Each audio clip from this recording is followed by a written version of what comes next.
प्यारे दोस्तों, बहुत बहुत स्वागत है आपका अपने चैनल यूजीसी नेट साइंस दर्पण में। तो जैसे कि आपको पता है कि इस चैनल के माध्यम से हम इंटरनेट जेआरएफ से टीजीटी पीजीटी की तैयारी करते हैं। और अभी इस समय यस टेट के एग्ज़ाम होने वाले हैं, साथ ही एनबीएस के भी एग्ज़ाम हैं। तो हमारे कई मित्रों के निवेदन है कि मैम आधुनिक काल से भारतीय युग, द्विवेदी युग, छायावाद, प्रगतिवाद, प्रयोगवाद और आधुनिक काल का जो गद्य खंड है वहाँ से भी आप प्रश्नोत्तरी प्रोवाइड कर दीजिए। तो मुझे लगा कि क्यों ना इस पर एक वीडियो बनाई जाए, तो मैंने यहाँ पे आज 100 क्वेश्चन लिया है। तो आप वीडियो को पूरा देखिएगा और वीडियो पसंद आए तो चैनल को लाइक शेयर सब्सक्राइब भी करना है। तो चलिए क्लास को आरंभ करते हैं। आपका प्रत्येक वीडियो पर ढेर सारा प्यार मिल रहा है, उसके लिए सभी मित्रों को तहे दिल से ढेर सारे शुक्रिया, बहुत बहुत धन्यवाद। पहला प्रश्न आता है कि भाषा युग वशिष्ठ के रचयिता का नाम बताना है। तो करेक्ट आंसर है राम प्रसाद निरंजनी। मैं चारों ऑप्शन पढ़ना जा करके आपको प्रश्नोत्तरी से रूबरू करा रही हूँ कि हो सकता है यदि इस पैटर्न का प्रश्न आपके परीक्षा में आता है तो ये प्रश्न आपके आगामी रिजल्ट परीक्षा में आगामी जो रिजल्ट आएगा उसमें काम आएगा, ठीक है। क्योंकि जब परीक्षा में आप अच्छा काम करेंगे तभी आपका बेहतर रिजल्ट आएगा। यदि परीक्षा में आप अच्छा काम नहीं करेंगे और परीक्षा में अच्छे काम करने के पहले आपको अभी अपना मूल्यांकन करना है, और मूल्यांकन करने का बंधु यही एक समय है। तो जल्दी से आप इस क्लास को देख लीजिए ताकि आप अपना स्व मूल्यांकन कर पाएँ कि क्या इन प्रश्नों से आप पहले से रूबरू थे। ठीक है। दूसरा है उदयभान चरित किस रचना का दूसरा नाम है। तो नाचिकेतोपाख्यान यहाँ पे रानी केतकी की कहानी को उदयभान चरित के नाम से भी जाना जाता है। तो हमारा सा नंबर करेक्ट हो जाएगा। अगला है आचार्य रामचंद्र शुक्ल ने हिंदी गद्य के प्रवर्तकों में से किस लेखक ने पुरजोर ढंग से किया। तो 3 का राइट आंसर हमारा निकल के आता है 1 नंबर सदा सुखलाल। अगला प्रश्न आता है कि इतिहास तिमिरनाशक पुस्तक के लेखक का नाम सभी जानते हैं, सितारे हिंद जी हैं, शिव प्रसाद सितारे हिंद जी। नेक्स्ट आता है कि मानव धर्मसार पुस्तक के रचयिता का नाम बताना है। तो शिव प्रसाद सितारे हिंद की ये रचना है।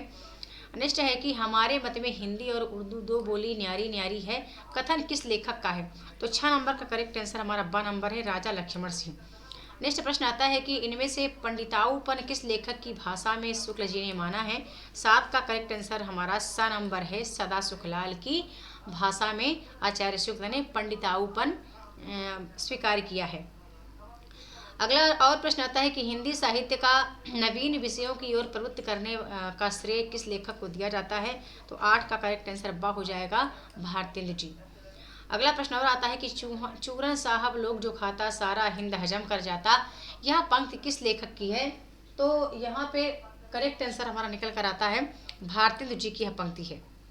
फिर अगला प्रश्न आता है कि इनमें से भारतेंदु मंडल का लेखक कौन है। तो 10 का करेक्ट आंसर हमारा आ नंबर निकल कर आता है बद्री नारायण चौधरी प्रेमगंज जो है वो भारतेंदु मंडल के कवियों की श्रेणी में शामिल है।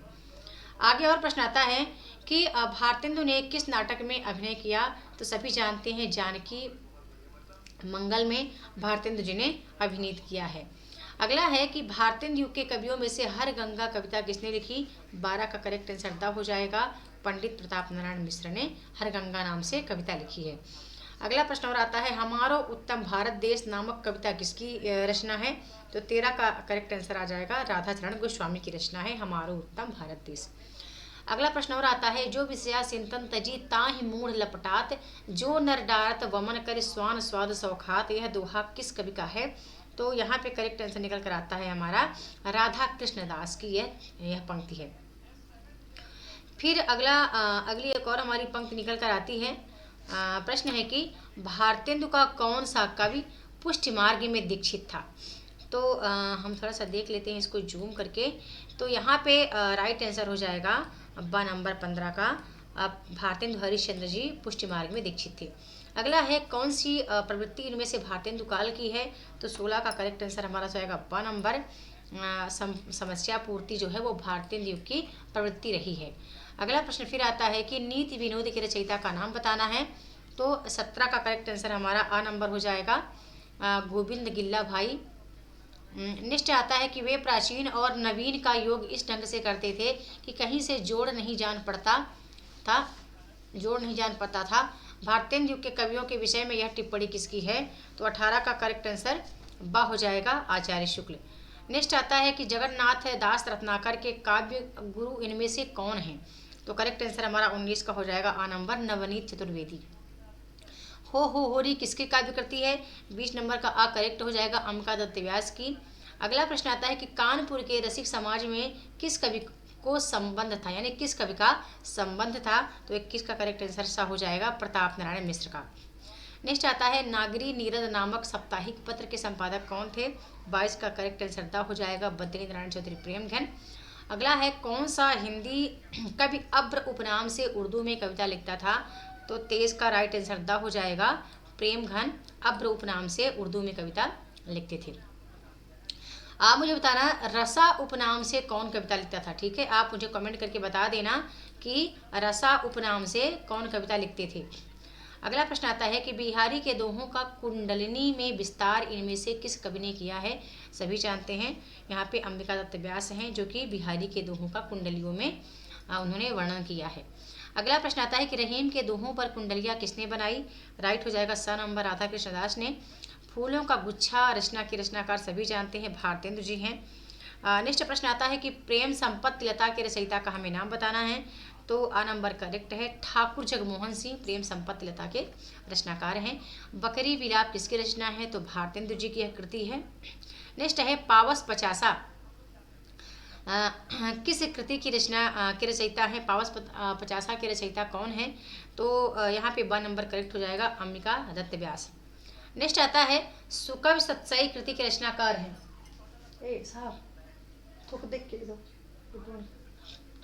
सुकवि सत्सई की कृति के रचनाकार कौन है? तो 30 का राइट आंसर सा हो जाएगा अम्बिका दत्त व्यास हैं। हार्दिक हर्षादर्श किसकी रचना है? 31 का करेक्ट आंसर हो जाएगा 2 नंबर प्रेमघन। नेक्स्ट प्रश्न फिर आता है कि उर्दू का स्यापा के रचनाकार कौन है? तो भारतेंदु जी यहाँ करेक्ट हो जाएगा। देवयानी किसकी रचना है? तो 33 का आ नंबर करेक्ट है, ठाकुर जगमोहन सिंह। नेक्स्ट आता है धन्य भूमि भारत सब रतनान की उपजावनी, करेक्ट है, ये पंक्ति जो है वो प्रेमघन की, यहाँ पे 34 का हाँ प्रेमघन की ये पंक्ति है। नेक्स्ट आता है कि प्रश्न है कि भारतेंदु ने अपनी किस कविता में विदेशी वस्तुओं के बहिष्कार की प्रत्यक्ष रूप से प्रेरणा दी है? तो 35 का राइट आंसर हो जाएगा सा नंबर प्रबोधिनी। नेक्स्ट आता है रोबहु सब मिल आवहु भारत भाई, हा हा भारत दुर्दशा न देखी जाई, पंक्ति है भारतेंदु जी की। इनमें से भारतेंदु हरिश्चंद्र के काव्य की विशेषता नहीं है? तो यहाँ पे बताऊँ मैं 37 का राइट आंसर हो जाएगा द नंबर। उपरोक्त सभी जो है वो यहाँ पे राष्ट्रीयता का स्वर, लोकगीत की शैली पर सामाजिक कविता, प्रकृति के उद्दीपन रूप का चित्रण, तो कोई भी भारतेंदु की कविता की विशेषता नहीं है।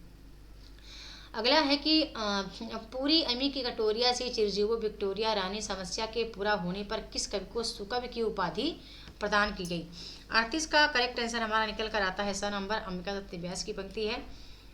और आगे हमारा एक प्रश्न निकल कर आता है कि खड़ी बोली हिंदी की प्रथम गद्य रचना किसे वैसे ये पंक्ति मैंने पूरी अमी के कटोरिया से चिरजीवो विक्टोरिया रानी समस्या के पूरा होने पर किस कवि को सुकवि की उपाधि ठीक किस कवि को सुकवि की उपाधि दी गई? तो ये अम्बिका दत्त व्यास हमारा राइट हो जाएगा। ओके, आगे है खड़ी बोली हिंदी की प्रथम गद्य रचना किसे माना गया है? तो 39 का राइट हो जाएगा हमारा नंबर भाषा युग वशिष्ठ को।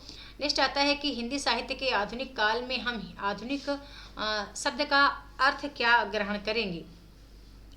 तो यहाँ पे 40 का जो राइट आंसर है बंधु वो आ नंबर ही होगा, परंपरा विरुद्ध दृष्टिकोण। एक और प्रश्न आता है कि आधुनिक हिंदी गद्य के प्रवर्तन का श्रेय किसे जाता है? तो यहाँ पे जो हमारा राइट आंसर निकल कर आता है 41 का आ नंबर ही है, भारतेंदु हरिश्चंद्र को। और अगला प्रश्न आता है फिर से कि लल्लू लाल की कृति प्रेम सागर के विषय में आपको बताना है कौन सा कथन सत्य है? तो राइट आंसर यहाँ पे निकल कर आता है हमारा 42 का ब नंबर कि इनकी भाषा कथा वार्ता के अनुरूप है, इसके शब्द रूप अनिश्चित, भाषा ब्रजी रंजित तथा शैली पंडिताउपन है, ये जो है इनके संबंध में सत्य है। नेक्स्ट आता है कि आरंभिक खड़ी बोली गद्य के कौन से 2 आधार स्तंभ फोर्ट विलियम कॉलेज में भाषा मुंशी के रूप में नियुक्त थे? तो 43 का सबको आंसर देना है, ठीक है। 43 नंबर का सभी मित्र आंसर करेंगे कि यहाँ पे राइट आंसर क्या निकल कर आता है। लल्लू लाल और सदल मिश्र, ईसा खां और मुंशी सदा सुखलाल, या फिर लल्लू लाल और मुंशी सदा सुखलाल, या फिर सदल मिश्र और ईसा खां, तो सभी लोग यहाँ पे राइट आंसर कीजिएगा। फिर एक प्रश्न आता है कि किस आरंभिक खड़ी बोली के लेखक ने निसार उपनाम से उर्दू में भी साहित्य रचना की? तो 44 का राइट आंसर आ हो जाएगा मुंशी सदासुखलाल ने। प्रश्न आता है कि राजा लक्ष्मण सिंह का खड़ी बोली के स्वरूप संबंधी मत क्या था। तो 45 का निष्ठ जो आंसर निकल कर आता है वो है विशुद्ध संस्कृत निष्ठ। अगले प्रश्न की ओर चलते हैं। तो प्रश्न है कि भारतेंदु द्वारा स्थिर किए गए खड़ी बोली गद्य के स्वरूप निर्माण के निम्नांकित आधारों में असत्य का हमें चयन करना है। तो यहाँ पे हम बता दूं आपको जो हमारा राइट आंसर निकल कर आता है 46 का, तो ब नंबर करेक्ट है कि शब्दों को तोड़ मरोड़ कर निर्मित करना।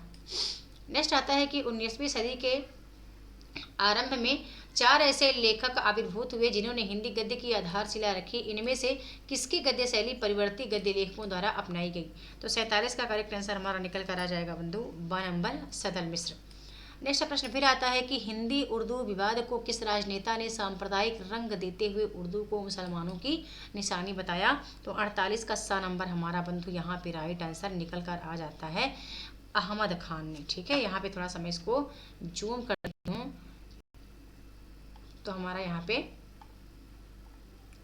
निकल आएगा। ठीक है, हमारा यहाँ पे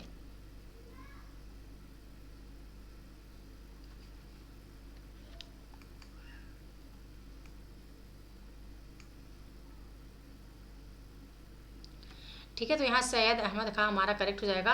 और इनमें से कौन भारतेंदु मंडल का लेखक नहीं है। करेक्ट आंसर आपको पता है गुलाब राय जो है वो भारतेंदु मंडल के कवियों की श्रेणी में नहीं आते हैं। और अगला प्रश्न है कि भारतेंदु जी के संपादकत्व में इनमें से कौन सी पत्रिका निकली थी। तो सा नंबर करेक्ट है हरिश्चंद्र चंद्रिका। ये हमारे भारतेंदु युग यानी आधुनिक काल भारतेंदु युग से कुछ प्रश्न हो गए हैं। अब हम चलते हैं अगले प्रश्न की ओर जो कि माफी चाहूँगी जो कि द्विवेदी युग से लिए गए हैं। तो मैं कोशिश करूँगी कि जल्द ही मैं इनको मतलब बहुत कम समय में आपके समक्ष इन प्रश्नों को रखूँ। तो यहाँ पे आप मुझे तब से आप कमेंट करके बताते रहो जो प्रश्न आपसे मैंने पूछ लिए हैं उसका उत्तर आप मुझे बताते जाओ। और यहाँ पर हम फिर आगे छायावाद को भी थोड़ा सा देखने वाले हैं। ठीक है, अगला प्रश्न है कि द्विवेदी युग में भारतेंदु प्रज्ञेंदु उपाधि किस कवि को मिली थी। तो आ नंबर करेक्ट है नाथुराम शर्मा शंकर को। आप चाहें तो वीडियो को पॉज करके अपने आंसर का आप चयन कर सकते हैं। नेक्स्ट आता है कि किस कवि को राष्ट्र कवि की उपाधि मिली। तो सभी जानते हैं राष्ट्र कवि यहाँ पे 2 नंबर का। ठीक है, 2 नंबर का सबको लगाना है लेकिन सरल प्रश्न है, सब बता पाएंगे कि मैथिली शरण गुप्त को राष्ट्र कवि की उपाधि दी है महात्मा गांधी ने। ठीक है, आगे है कि मैथिली शरण गुप्त को किस रचना के आधार पर राष्ट्र कवि की उपाधि दी गई थी। तो भारत भारती के लिए। अगला प्रश्न फिर आता है हमारा कि प्रिय प्रवास के काव्य का प्रकाशन वर्ष बताना है। तो 1914 है राइट आंसर है। आचार्य शुक्ल ने खड़ी बोली की प्रथम रचना किसे स्वीकार किया है।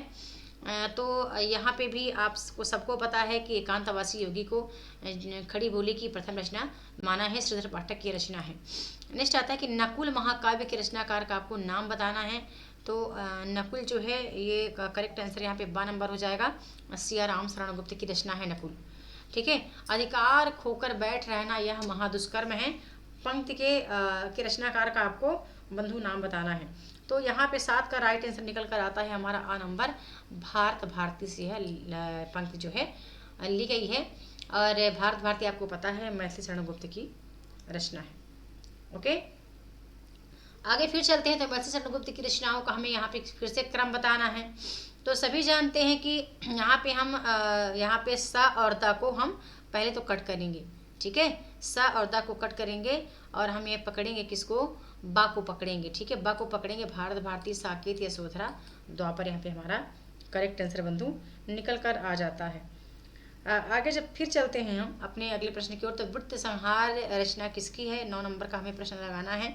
तो यहाँ पे 2 नंबर करेक्ट हो जाएगा वृत्त संहार। अच्छा, इसका आप बताना वृत्त संहार के बारे में यदि आप पढ़े हैं तो आप मुझे बताना कि ये किसकी रचना है। ठीक है, आगे चलते हैं। तो प्रिय प्रवास की भाषा कौन सी है, सभी जानते हैं खड़ी बोली है। मैथिली शरण गुप्त के रहस्यवादी गीतों का संयोजन किस कृति में किया गया है। 11 का करेक्ट आंसर आ नंबर झंकार हो गया। नेक्स्ट प्रश्न आता है कि वेणुलो गूंजे धरा के रचयिता का नाम बताना है। 12 का सा नंबर करेक्ट हो जाएगा माखनलाल चतुर्वेदी। नेक्स्ट आता है बड़ी धूम से टेसू आए लड़के लाड़ी साथ लगाए पंक्ति रचयिता का नाम बताना है। तो मेरे ख्याल से इसका हमने लाइव क्लास किया था। ठीक है, इसका हमने लाइव क्लास किया था। तो मुझे लगभग जहाँ तक याद है तो हमारे सही मित्रों को इसका प्रश्न का उत्तर आपको आता होगा, ठीक है, क्योंकि मैं अभी ग्रुप में एक बार फिर से भेज देती हूँ। और जो यूट्यूब के दर्शक हैं हो सकता है उन्होंने भी देखा होगा, क्योंकि ये प्रश्न जो था लाइव हुआ था। अब याद नहीं कि वो कोर्स में हुआ था कि यूट्यूब पे हुआ था, ठीक है, अच्छे से याद नहीं आ रहा बंधु, बट ये क्वेश्चन हो चुका था। तो यहाँ पे फिर छायावाद प्रारंभ हो जाता है, और हो सकता है कि छायावाद भी आपको अच्छे से पता हो, ठीक है, छायावाद के बारे में, क्योंकि ये पीडीएफ मैं आपको अभी ग्रुप में शेयर करूँगी, तो आप देखना।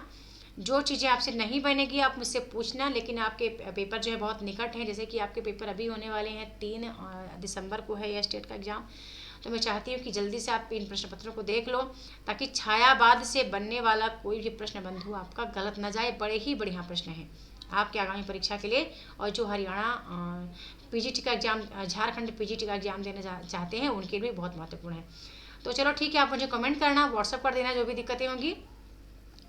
उम्मीद करती हूँ कि ये प्रश्न आपसे बन रहे हैं, ठीक है, नहीं बन रहे तो हम एक बार ग्रुप में शेयर करते हैं।